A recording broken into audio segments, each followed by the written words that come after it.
Hey everyone, hope you're doing great. I'm a senior software engineer at a FAANG company, and today we are covering the foundational building blocks of coding interviews, data structures, and learning how they work in Python. Understanding these will make it easier to tackle coding challenges and improve your problem solving skills. We will explore arrays, linked lists, stacks and queues, hash tables, and sets with Python examples you can follow. Quick note, everything I share here is based on my personal experience and is not affiliated with any company I work for. So let's get started. The first one is arrays. Let's start with a real world example. Imagine walking down a hallway where apartments are lined up with numbers on the doors 0, 1, 2, and so on. If you want to visit apartment number 5, you don't need to visit all the earlier apartments first. You can directly go to the apartment 5. This is exactly how arrays work. You can instantly jump to any element if you know its position. So here are the key operations. You can access an element by its position, array index I. You can update an element, array index I is equals to val. You can add a new element at the end, array.append val. You can insert an element at an index by giving its value. And you can delete an element by doing array.pop at index I. The time complexity for access and update is O of 1. It's because you can directly reach that element. The appending usually is constant time, but occasionally it may involve resizing the array. That's why it's O of 1 amortized.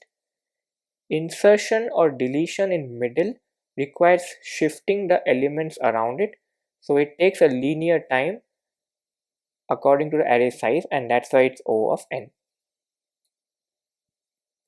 For arrays, we can use Python's built-in list class. So to initialize an array, we can use list 1, 2, 3. We can add an element by using append. So when we do append 4, 4 will be added. When we print array of index 0, the very first element will be printed.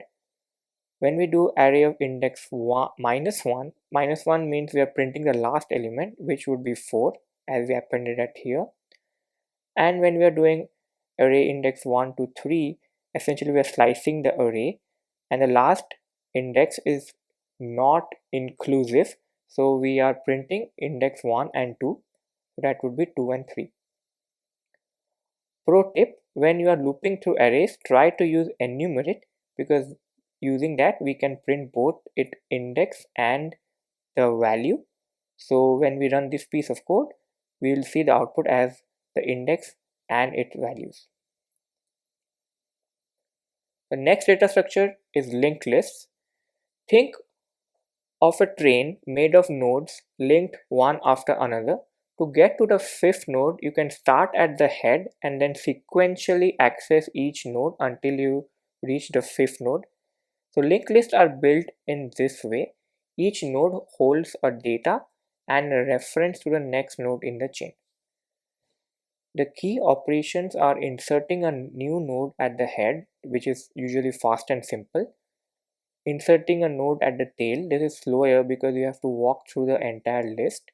Deleting a node, and that requires finding the node first, and accessing a node, which usually means moving through the list sequentially until you find the node. So the time complexity for inserting at head is O of 1, and that is very quick because you just can adjust few pointers. Inserting a node at the tail is O of n, and that requires traversal through the entire list to reach to the tail. That's why it's O of n. Deleting is also O of n because you need to traverse through the list until you find the node for deletion. And similarly, access is also O of n because you have to traverse through the entire list until you find that node. So as in Python example, Python doesn't have a built-in linked list, so we have to build them ourselves for efficient insertions and deletions. So let's look at this piece of code. So we have first created a class node. In the init, we have initialized the value and we have initialized the next pointer to a null. Then we have created a linked list class. Here in the init, we only are tracking the head pointer, and to start with, we have initialized that to null. Then we have created a insert add head function. So here we have created first a node of class node with the value, and initially it will be pointing to null. Then we have updated its next pointer to the linked list head pointer, and we are also initializing the head and we are also updating the head pointer to the node that we just created. So when we create the linked list object by calling this constructor, we can then call these functions. So the moment we call insert ahead 10, essentially it means we will have 10 pointing to none, and that would be the head. Then when we do 20, then 20 will be pointing to 10 and 10 will be pointing to nothing, so the head would be 20. And then when we call insert at 30, 30 would be the head of the linked list, which would be pointing to 20, 20 to pointing to 10, and 10 points to nothing. So that entire thing is your linked list. The next data structure is stack. You can think of it as a stack of plates kept on top of each other. The last plate you put on top will be the first that you have to take out, and that's why it's also called as last in first out, LIFO.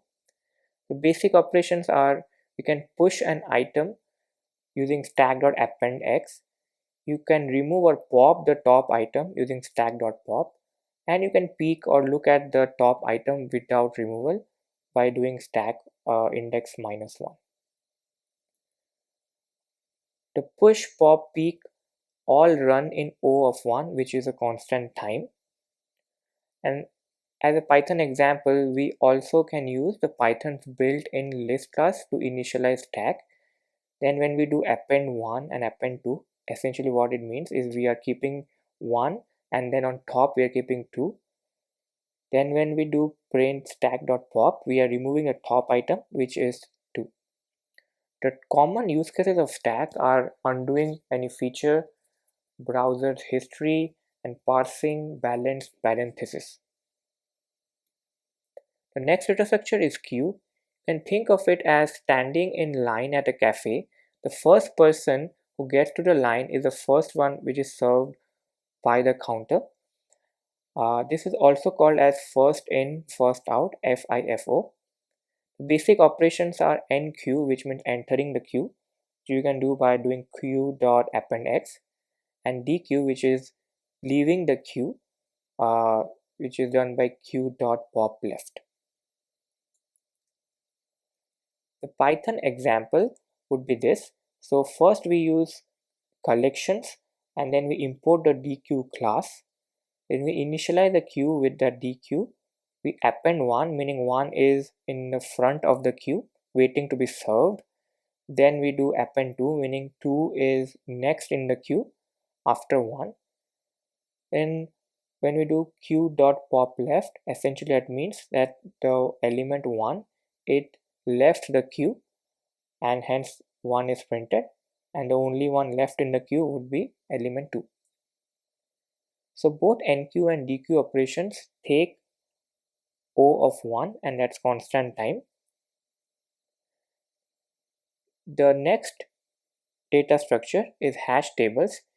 You can imagine this as your phone's contact list. You can find a number by easily looking up the name. So essentially it's a dictionary of key value pairs. For inserting and updating, we can do dictionary of key, and that will be initialized to the value. Then we can retrieve a key by doing dictionary of key, and that will give its value. And then we can delete a key by doing del dict key. So all of these operations typically take O of 1, which is constant time. Here's a Python example. So we have created a hash table person using the Python's dictionary.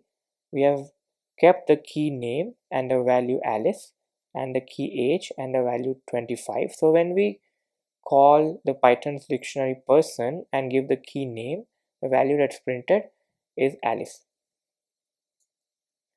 The next data structure is sets. You can think of it as a guest list where if someone is invited, we can quickly check. Here, there are no duplicates allowed.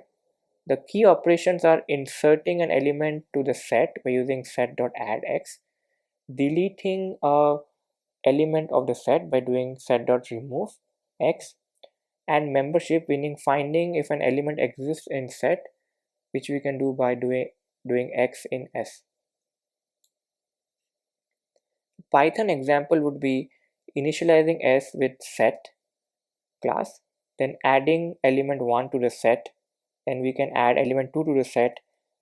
Then if we add element 1 again, here the set would only have 1 comma 2 and any duplicates will be ignored. So when we print the set, it will always have 1 comma 2. The time complexity for add, delete and membership will always be constant time, and that would be O of 1. So common use cases would be removing duplicates, fast membership checks, and tracking unique items. And that's a wrap for today. If this video helped you get a solid understanding on these key data structures, don't forget to like this video, subscribe so that you don't miss any future tutorials and tips. But before you go, it's pop quiz time. Which is more efficient for frequent access to a random element, arrays or linked list, and why? Drop your answer in the comments. Keep learning smart, stay consistent, and as always, happy coding.